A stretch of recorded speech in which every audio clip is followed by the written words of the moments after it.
Hey guys, this video covers your guided notes for parallelograms. So the last couple days we've been talking just about polygons, and polygons were just, a shape with a bunch of different kinds of sides. We didn't really, um, talk about one specifically. We talked about all of them, their interior and exterior angles.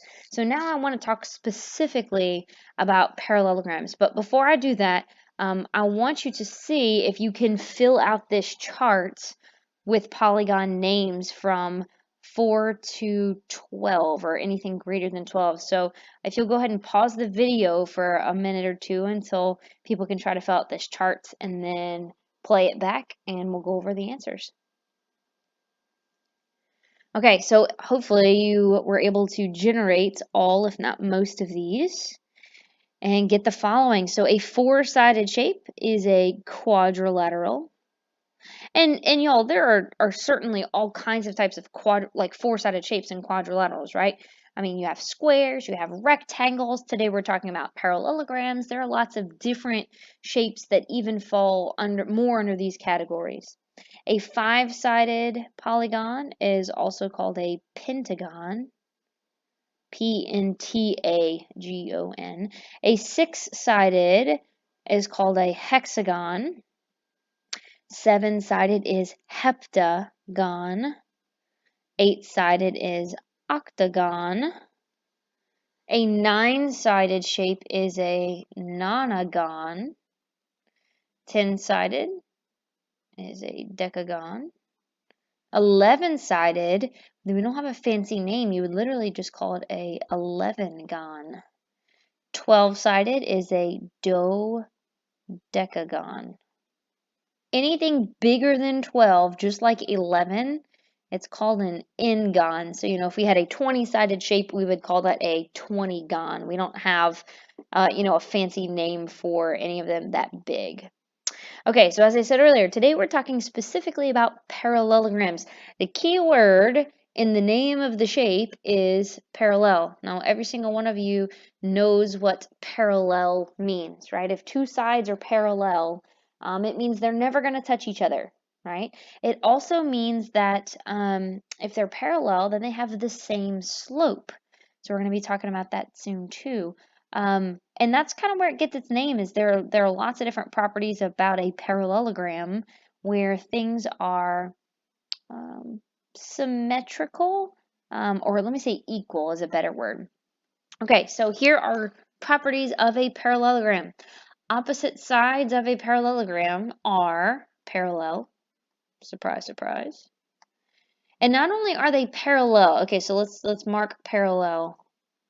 We're going to mark those with arrows, right? So I'm going to say QR with two arrows is parallel with TS, and then QT is also parallel to RS. And you don't want to put one arrow on all of them, because then you'd say that all four sides are parallel with each other. So that's why on QT and RS I only put one arrow to show they are parallel to each other. But then QR and TS have two arrows because they are parallel to each other, but not the others. Not only are they parallel, they are also congruent. So we can also put tick marks. So QT is congruent to RS, and QR is congruent to TS. So I'll put two tick marks on those. Okay, so that's talking about the opposite sides of a parallelogram. Opposite angles of a parallelogram are congruent. So that means if I put one arc on angle Q opposite of angle Q, so some of us struggled with this when we were talking about triangles.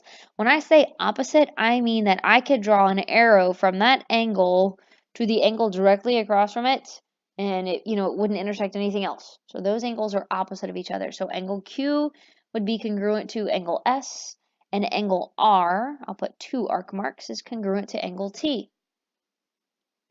The third property about a parallelogram is about consecutive angles. So if you remember the word consecutive, we've talked about it before. It kind of means one after another. One after another, right? Like if somebody holds consecutive terms in office, that means they held one 4-year term and then another 4-year term directly after it. Consecutive angles are right next to each other. So like angle R in this example and angle Q would be consecutive because they're one after another. Like if I, go around the angles starting at R, it's consecutive to angle Q because they're right next to each other. Angle R is also consecutive with angle S. Okay, so that's what it means to be consecutive. Now, those consecutive angles are supplementary. Supplementary angles add to, hopefully you remember how many degrees, 180 degrees. 180 degrees. Now, we've also learned these before when we did two parallel lines cut by a transversal. They, instead of consecutive angles, we also called them the same side. Let me write that word better. Same side. Same side interior angles. So that's another way you can think about it, right? R and Q are on the same side, but R and S are on the same side, and and S and T are on the same side. So there are lots of different numbers that add up to 180, but if we suppose that angle S is 60 degrees, then consecutive angles with S would be T, so these two must add to 180. So in order for 60 and angle T to add to 180, then angle T must be 120 degrees. Okay, T and Q are also consecutive, right? They're right next to each other.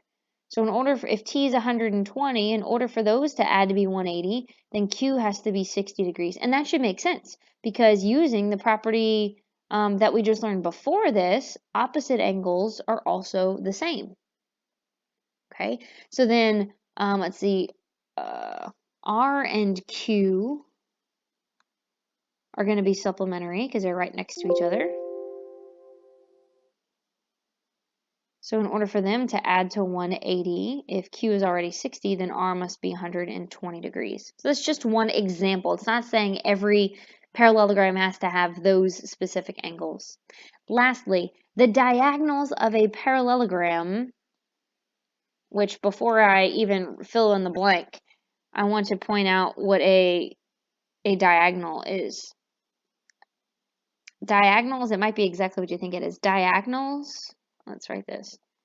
Diagonals connect opposite angles. Okay, so in this specific parallelogram, it would be AC would be a diagonal, and BD, those would be diagonals. I don't know why I just wrote P. BD. So these two would be considered diagonals.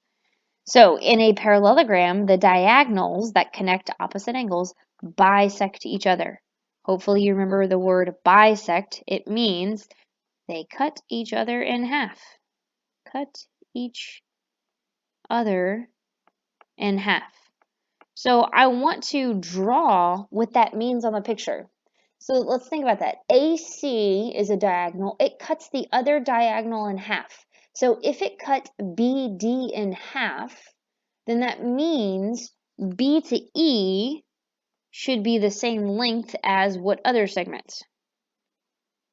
Hopefully you said D to E, right? If it was cut in half, then those two segments should be the same size. The other way is also true. If BD bisects the other diagonal from A to C, then that means A to E should be the same length as E to C. Okay, so using those 4 properties of parallelograms, we can determine for these 4 examples whether we can call it a parallelogram or not, and then give it a valid reason. So here's what I'm trying to get at, guys. When you were younger, maybe not necessarily younger. At this point, that that shape that I just drew looks like a parallelogram. However, first of all, my drawing is very sloppy. But unless you know things like, opposite angles are congruent, and opposite sides are congruent and stuff like that, you cannot prove to me that that shape is a parallelogram, okay? So you have to use the properties that are given. Any of those 4 properties will prove that it is a parallelogram. So number 1, decide whether this is a parallelogram. So let's see, what do we know? Well, we know opposite sides 10 and 10, those are congruent. And we know 6 is congruent to 6. So that suffices. The first thing that we learned about a parallelogram is that opposite sides are congruent. So we'll say yes, because opposite sides are congruent. So again, just to refresh you, any of these 4 qualities that we learned up top, 1, 2, 3, 4, you can use any of these 4 to prove that a shape is a parallelogram. Okay, so look at number 2. First of all, on number 2, notice, I don't know anything about angles, so I'm not going to focus on any of the qualities about angles.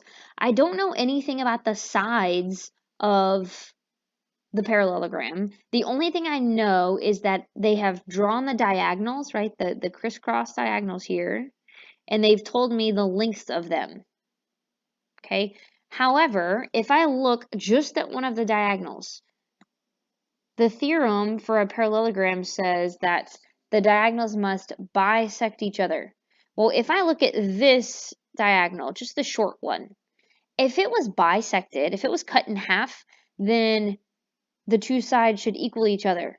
So this can't be a parallelogram because 10 is not equal to 8, right? So if that's the case on either one of the diagonals, because then we can say the diagonals don't bisect. Diagonals don't bisect. Okay, number 3, is this a parallelogram? Well, again, I know nothing about the angles, right? So if I don't know anything about the angles of a parallelogram, then I'm not looking to use either the second or the third quality that we talked about. I don't know anything about the diagonal, so I'm not using the 4th. So my only shot at proving this is a parallelogram is number 1. We need to check our opposite sides of the parallelogram parallel or congruent. So I don't know if they're parallel. I know 2 is congruent to 2, but 1.7 is not equal to 1.9. Therefore, this is not a parallelogram because both pairs of opposite sides not congruent. Remember the symbol for congruence, you can use that instead of writing the word. Okay, number 4.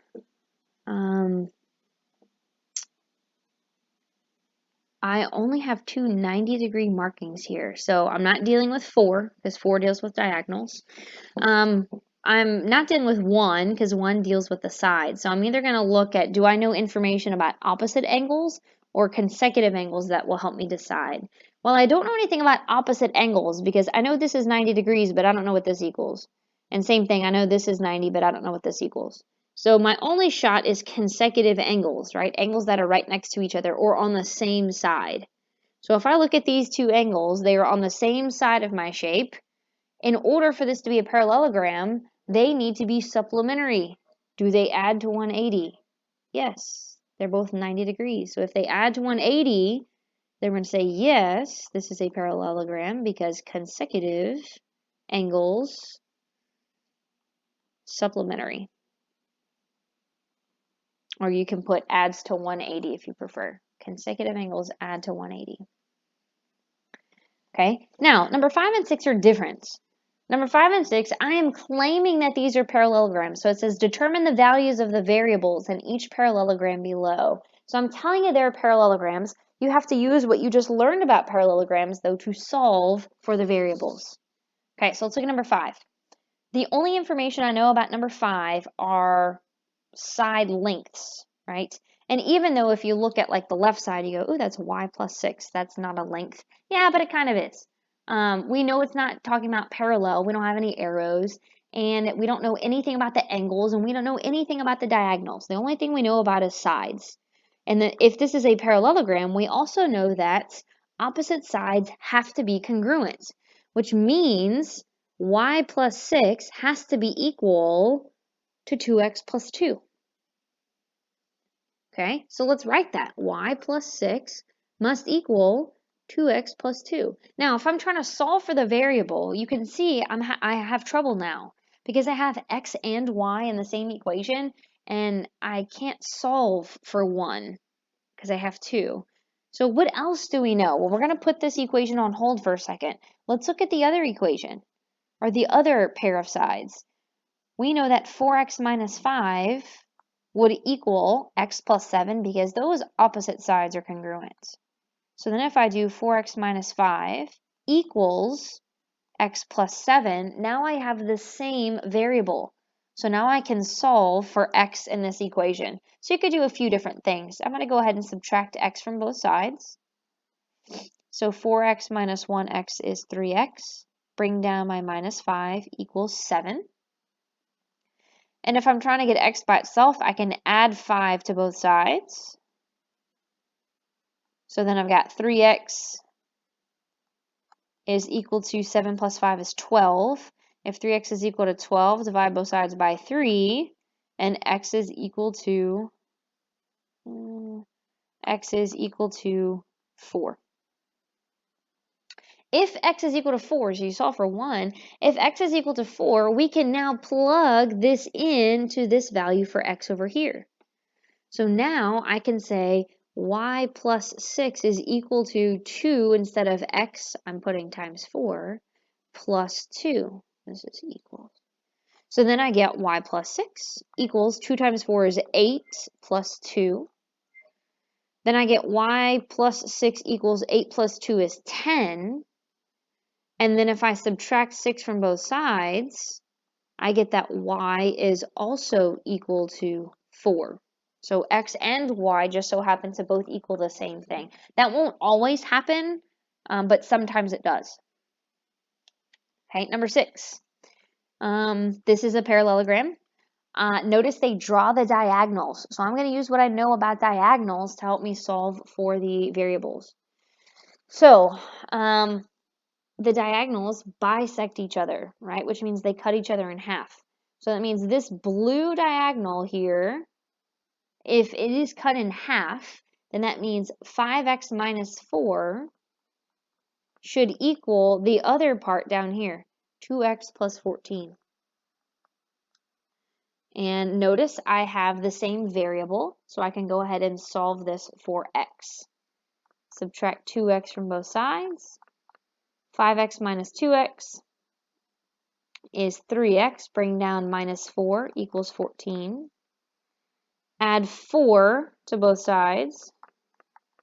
So then I get 3x is equal to 18. 14 plus 4 is 18. And then to get x alone, I will divide both sides by 3. And 18 divided by 3 means that x is equal to 6. Okay, so I found one of them. If I'm going to find y, I'm going to look at the other diagonal. This green diagonal is also split in half, so that 2y is equal to x. Well, you just solve for x, right? You know that x is 6 now. So then we can put 2y is equal to 6. And then if I want to solve for y, divide both sides by 2. And I get that y is equal to 3. Okay, so that's how you use the properties of which you now know about parallelograms to solve for missing parts. So on the back side, questions 1 through 8, that's what you're doing each time, is you're using what you know about each one of them to solve for, your missing variables. So speaking of, let's go ahead and flip to the back side. I just told you about 1 through 10, so these are going to be very similar to the ones that we just did. On number 8, I'm going to give you a hint that you can use SOHCAHTOA to help you, because I don't give you enough information otherwise. So use SOHCAHTOA to help you find, maybe to help you find y first. SOHCAHTOA to find y first. Or you can use your 30, 60, 90 triangle rules, either one. Okay, so 1 through 8 is just like the questions that we went through just now. The top part of this paper is a chart that you have to fill out. And at first it looks intimidating, but it's really not. It says a quadrilateral with both pairs of opposite sides parallel is a parallelogram. We just talked about that. Complete the second column of the chart with all the specific examples using the parallelogram to the right. Okay, so here's what the deal is. The left column says, if a quadrilateral is a parallelogram, then its opposite sides are parallel. What are if-then statements called? Hopefully you remembered that those are called conditional statements. Conditional statements. So notice the right column says, if PQRS is a parallelogram, then I want you to write this stuff, or I want you to tell me the specific examples that come after the word then in each of these columns. Okay? So all you can, if you want, the first thing you can do is underline or highlight everything that comes after the word then. Its opposite sides are parallel. And the second one, if a quadrilateral is a parallelogram, then its opposite sides are congruent. And the next one, then its opposite angles are congruent. And the next one, then its consecutive angles are supplementary. And the next one, then its diagonals bisect each other. The next one, then each diagonal separates the parallelogram into two congruent triangles. So, like the first one, basically what's going to go over here is the highlighted stuff, okay, but a specific example. So, in the first one, in this parallelogram, it says opposite sides are parallel. All I want you to do is name those sides. So, I've got side AB. It is parallel and opposite to, or is opposite from, DC, and this is the symbol for parallel. So we say AB is parallel to DC. Okay. Additionally, the other pair of sides are parallel too, right? Then we can say AD is parallel to BC. So all I want you to do for this whole chart is literally write this stuff and highlight it, but using this specific parallelogram to name something. Okay? If you have further questions, Mr. Ware has the answer key, so he can help you as you work. Good luck.